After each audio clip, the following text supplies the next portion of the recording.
Humiliation. Public humiliation. Public embarrassment. Like, where do you even start, bruv? Like, it's just... I'm actually speechless. Like, I was sat thinking, there's no tactical analysis. There's no breakdowns. That was public humiliation. And I'll be so honest with you guys. Public humiliation, to a degree, it will never ever be forgotten.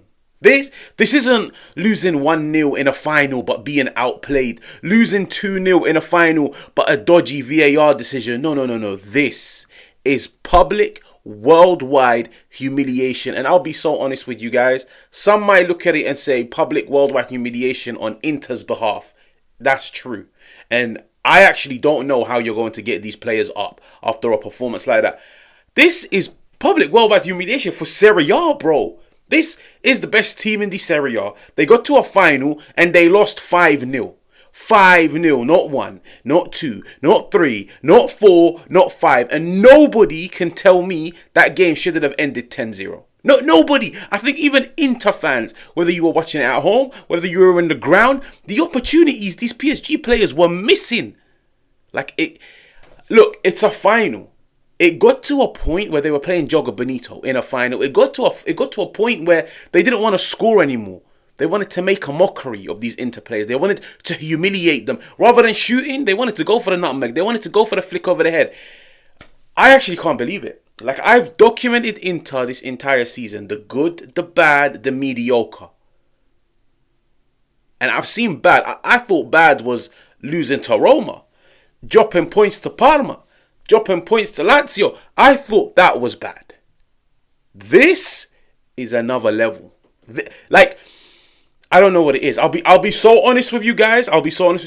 Like, I said this on Twitter at the time, and I was like, this performance, this drop-off, this lack of morale, this lack of belief, this lack of motivation, nobody can turn around and tell me that maybe, just maybe, what's been going on in the press lately? Inzaghi, is he in? Is he out? I'm going to sit down with Beppe Marotta and I'm going to discuss what the future holds. Beppe Marotta comes out and says the cycle can continue if we come to terms and we agree on things. Like, it's caused so much unrest.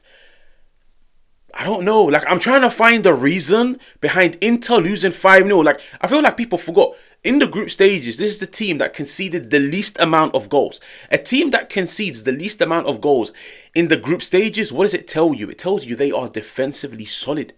If there is one thing, if we were to break down all the teams in the Champions League and you can only describe them by praising one thing of theirs, everybody would look at Inter and say defensively resolute. This is a team, you'd be lucky to get 1 goal. You'd be fortunate to get 2. You will never ever get 3. And when Barcelona scored more than 3, everyone looked at them and said, it's Barcelona. Look at the players that they have. There's no other team in the world that can do this. In a final. Like, usually Champions League finals are cagey. Like, let's be honest. History has shown Champions League finals tend to be the most boring of matches. Like, I'm of the opinion semi-finals are always 100 times better than the actual final. This final was boring. But this final was full of goals. The reason why it was boring is because it was so one-sided. Like, I couldn't believe the team that I was watching. I'll be honest with you guys. I actually couldn't believe the team that I was watching. Everything about them. Defensive structure wasn't there. Defensive shape, the press, the ability to beat the opposition press, the ability to play out of the back, the ability to stay calm, stay patient, create opportunities, the ability to create those central overloads. Like, it got to a point where I was like, they are looking like a team that won the lottery ticket to get to the Champions League final. It genuinely felt like there was one team that belonged in the final, the other one didn't. They won a lottery ticket, they're fortunate, they're lucky. 5-0. The Champions League record for the biggest defeat, or should we say the biggest win, is from 1984. I believe it was Milan and Barcelona. Milan won 4-0. There's another final where Real Madrid won 7-3. I can't remember the opposition. The deficit is 4 goals. So the biggest defeat in Champions League history has a deficit of 4 goals. Inter are going into the history books tonight. And it's not for good reasons. They are going into the history books for being the team that got spanked by the biggest deficit, 5. So now PSG hold the record for the biggest spanking in Champions League history, and Inter hold the record for holding that spanking. I actually can't believe it. Like, I'm watching that game. Like, for example, you look at the first few goals. DeMarco, I couldn't believe it. Like, it genuinely felt like a sabotage. It was just such a low IQ moment. And this is a low IQ moment that was now broadcasted to the whole world. Okay? This wasn't on the odd Serie A game on a Sunday evening. No. Champions League final. Okay? Millions of people across the world are watching and they saw this low IQ moment. Like, if he had stayed in that same spot, PSG wouldn't have scored. And then for the second goal, they teach you as a defender, they teach you as a player, never ever turn around. Never ever give your back. Never ever show the player your back. You need to stay in sight of the ball. Comical. Like, I'll be honest, I was watching it and I was like, the first 20 minutes, the game's done. The game's done. They're not getting back into it. They look rattled. They look nervous. They look shocked. Confidence has been drained out of them. But even then, I was like, they'll lose the game 2-0. They'll lose the game 2-0. If somebody told me after that DeMarco mistake, Inter would go on to lose 5, and it could have easily been 10, I wouldn't believe you. I'd be like, this isn't Simone Inzaghi. It's an imposter. It's someone else. That isn't Barella on the pitch. That isn't Bastoni on the pitch. That isn't Acerbi on the pitch.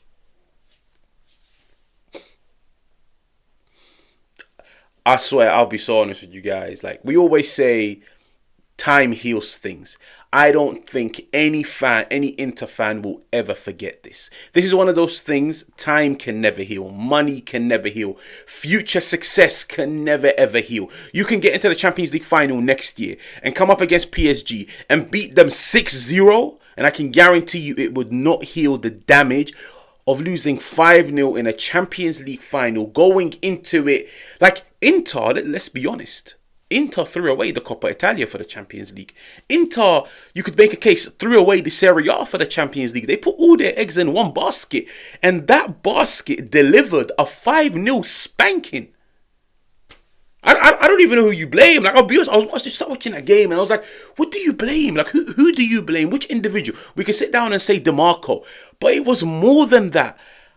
I've just come to the conclusion. I just feel like there's been so much unrest in the past week at Inter. And I feel like, the drama, the chaos that's about to come out of Inter for the next 2 weeks up until the Club World Cup, it's going to be hectic. It's going to be wild. Heads will roll because you don't lose 5-0. You don't enter the competition, we are the big boys of Italian football. We are the reigning Scudetto winners. And you lose 5-0. And I'll be honest, on the odd exception, sometimes a team will lose 5-0, but you can turn around and say they played well. It's a very, very, very odd exception. They played well. They didn't play well. They publicly embarrassed themselves. They made it so easy for PSG.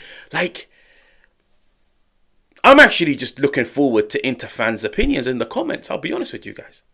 I'm so looking forward to it because I don't want screaming and shouting and slandering of players. I actually want somebody to tell me what caused this catastrophe. What caused it? Because that was Inter's best starting 11. They've had 1-2 weeks off. I believe it's 2 weeks. 2 weeks off since the Serie A campaign.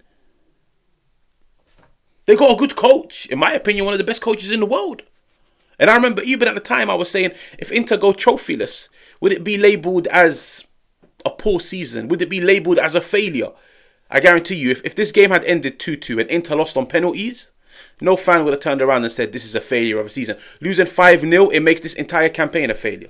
It makes the entire campaign a failure, and that's a fact.